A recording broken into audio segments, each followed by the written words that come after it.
La valeur d'un sacrifice. Jésus, ma fille, ne te trouble pas. Il m'a été agréable de voir la promptitude avec laquelle tu as correspondu à mon appel.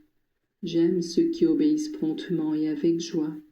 Je m'approche souvent des âmes en leur demandant l'offrande de quelque sacrifice. Si elles entrent dans mes vues et me répondent avec amour, j'en demande d'autres, jusqu'à donner à ces âmes la soif du sacrifice et du martyre.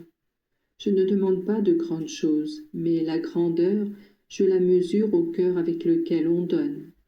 Si tu savais la valeur d'un sacrifice offert par amour, c'est comme une goutte d'eau grâce à laquelle tu étanches la soif qui me dévore. La constance dans le sacrifice est comme une muraille derrière laquelle tu peux te retrancher pour te défendre contre les assauts de l'ennemi. Tu vaincras toujours les batailles de la vie si tu te fortifies par le sacrifice et la mortification qui t'exercent au combat. Les petits sacrifices préparent l'âme au grand sacrifice et au grand détachement de la vie. Ils fortifient la volonté et donnent cette maîtrise du corps qui sert à établir l'ordre et l'équilibre. L'âme est supérieure au corps et le sacrifice imposé au corps met en évidence cette vérité. Apprends à dominer tes petits désirs, à te refuser les petites satisfactions, pour savoir accueillir d'une âme forte les contrariétés que l'avenir te prépare. Si tu veux être forte, sois mortifiée. La pénitence, faite dans l'obéissance, porte à la pratique de l'héroïsme dans le total renoncement de soi. Le comportement à avoir envers les possédés. Carmela. Jésus, quel comportement devons-nous avoir avec une personne possédée qui entre en crise? Jésus, ma fille, le comportement que l'on doit avoir avec le démon est le même en toute occasion. Si tu te sens assez forte pour le combattre, reste, ou alors tourne-lui le dos. Toutefois, ta force doit découler de la pensée de ton union avec moi, car la nature humaine est inférieure en puissance, en sagesse et en perfection à celle des anges et par conséquent aussi à celle des démons. Pour savoir quelle doit être ton attitude, souviens-toi de la mienne, lorsque le démon m'a emporté sur le pinacle du temple. Que ce ne soit pas la curiosité qui t'incite à poser des questions sérieuses au malin, car tu ne peux te fier à ses réponses puisqu'il est le père du mensonge.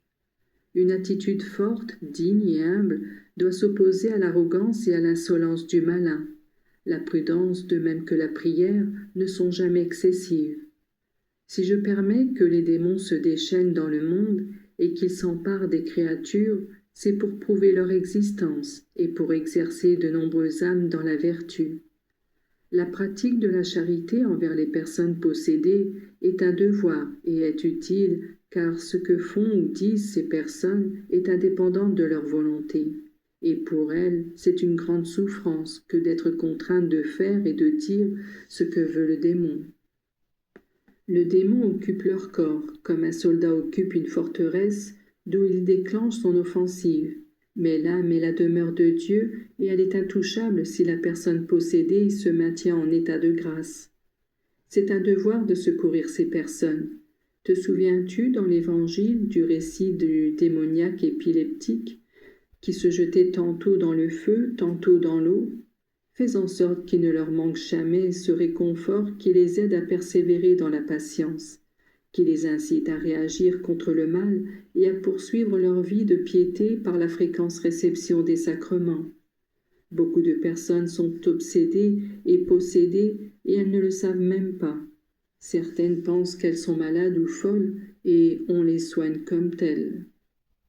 Les bénédictions sont un moyen puissant de chasser les démons et d'affaiblir leur force, mais elles ont de la valeur quand elles sont données par des personnes qui, à la chasteté de leur vie et à la prière, unissent l'humilité et la mortification, ce qui revient à dire la sainteté. Vous vous dites qu'on ne joue pas avec le feu, et moi je vous dis qu'on ne joue pas avec le démon. C'est mal d'ignorer son existence, puisqu'il peut agir sur les hommes à leur insu et qu'eux ne se défendent pas. Se moquer de lui est terrible. Si tu ne te munis pas des moyens de te défendre, il peut te nuire physiquement. S'abaisser à des compromis est absurde, puisqu'il est l'ennemi de Dieu et de l'homme.